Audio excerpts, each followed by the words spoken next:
Hello, welcome to Big Crone Energy. I'm Angela, and I thought it would be interesting to do a tag on thinking outside the box of certain cards. So, in the Rider-Waite Pixie's artwork, there are a few cards that are always typically depicted the same in other decks, or it doesn't vary too much.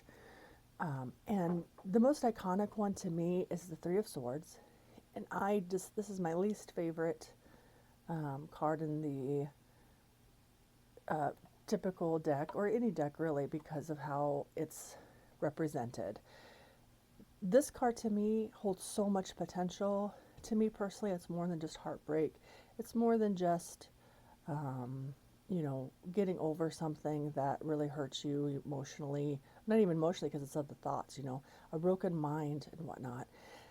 To me, it represents, ancestral traumas, going past that. Maybe because I have been in a stable relationship for 7 years now, and I just, don't have the ups and downs of the heartbreak like some people do. So to me, this is how can we, those ancestral bonds of the mind, break free of those? How are those in showing up in our lives? Is very much what the Three of Swords represents to me when I get it. Though to be honest, I don't get it often. I usually get the 9 or the 8. So when it comes to swords, but go figure. So I went through most of my active deck that I don't have put away as not usable. Sorry about that. I had a cough coming on, and I should stop filming in the mornings. Anyway, so I went through about my working collection, ones that I am bonded with and want to use or study in a way that aren't in my kind of collection actual box that I don't use or plan to use in the future at this time. So I came up with 1, 2, 3, 4, 5, 6, 7, 8, 9, that out of 40 or 50. So most of them depicted very much the same style, maybe some dripping blood, definitely the hearts, the three swords through the heart kind of thing. So I'm going to save this one for last. Let's go through the ones that are most similar but not extremely, and this is the After Tarot. And what I liked about this, as you can see if I get this down low. This is, so afterwards, here we are, we're in the broken heart, we're in the midst of it. Here, the swords are broken free and we're mending.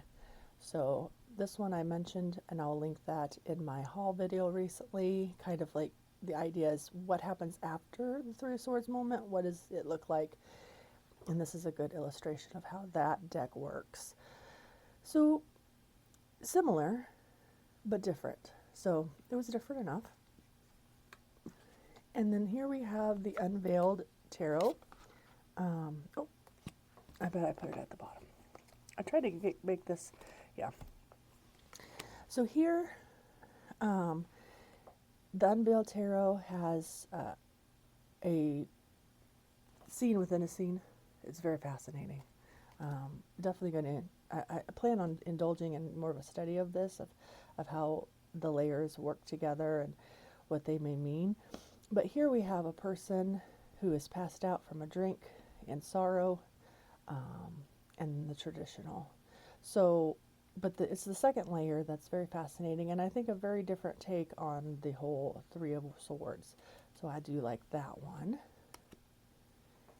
We've got, sorry about my arm in the way, the Tarot of the Abyss by Anna Turion. So this one is I like how here this gives hope in this card to me, because yes, a piece is gone. A piece of the heart or the heart area is gone. But here it is, it's being freed. So I think there's a lot to delve into in this card. So again, very different. Same symbolism, doesn't veer off too far from the meanings of it all, but very different take. So I definitely like this one. So then we have the Tarot of Oneness.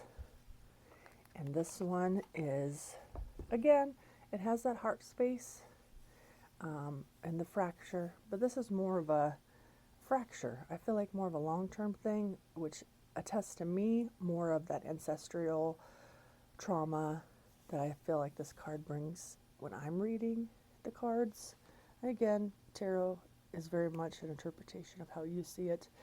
So yeah, that's how I do feel like this one is different enough to count.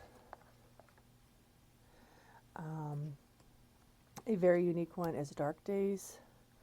So you still have kind of that heart shape and the three swords, but it leans more towards leaping out of it, getting away from it, looking for the energy to expand from it. Let's see here. The Sesiobito, I always say this one wrong. So here's this card.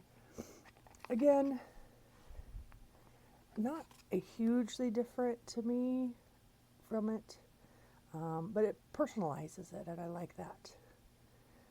A lot of the decks had something more like this or something piercing the heart area, but this one I like the best representation of. And here she is, just kind of like, oh no, what do I do?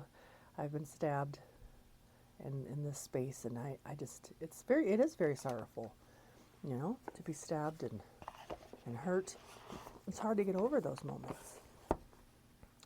This one is the Superlunarius, and I like this one because it's very different. Here she is.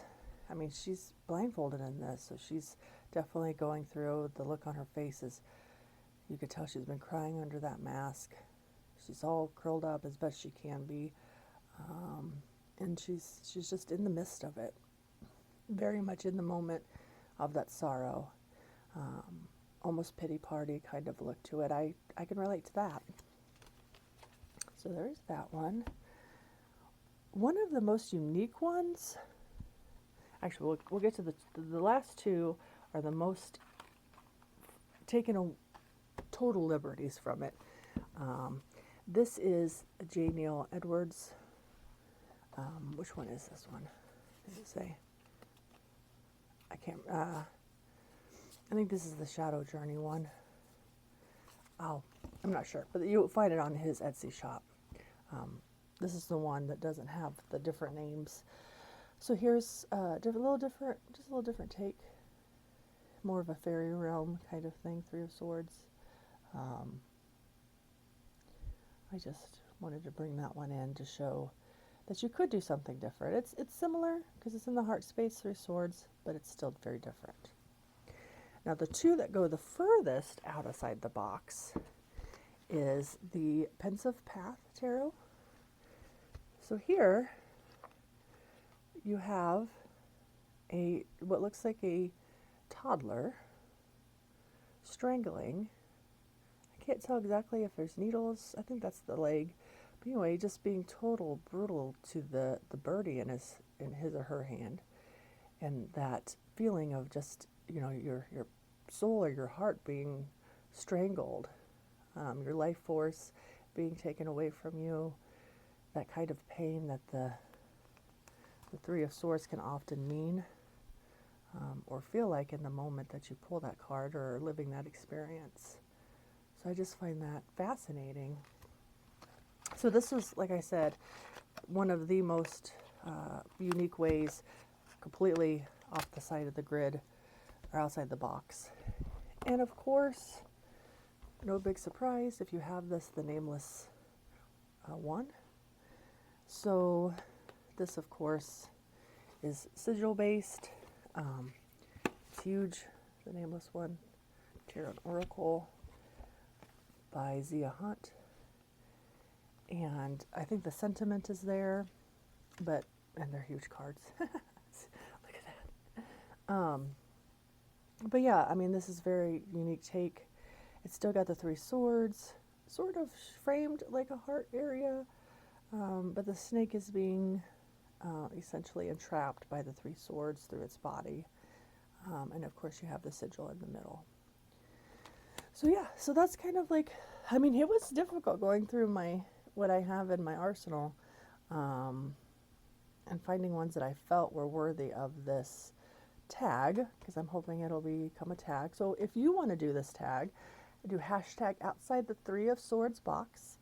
I tried to see if there's anything else like it out there. I didn't see a tag like that.